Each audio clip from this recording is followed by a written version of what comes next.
Welcome to the last breakfast. Please enjoy the video. Open reminders and sign into iCloud to keep lists synced across devices. Use the plus button to add a reminder quickly and type natural language. Include a time or location so alerts arrive when you need them. Assign a priority and add a short note to clarify the task purpose. Attach photos or scan documents to critical reminders for fast reference.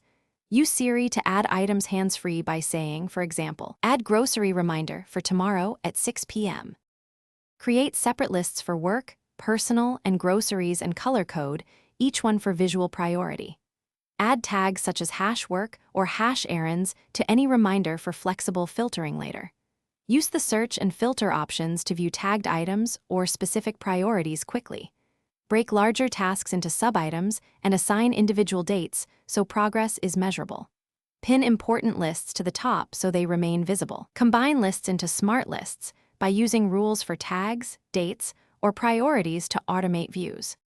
Share a list with collaborators to assign tasks and see updates in real time.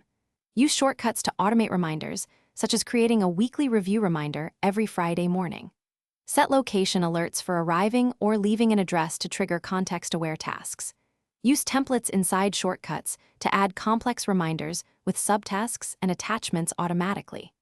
Regularly review completed and overdue reminders to tweak priorities and recurring schedules. Keep reminders enabled in settings and limit access only to trusted apps for privacy and Thanks for watching. If this was helpful, leave a like and consider subscribing. See you next time.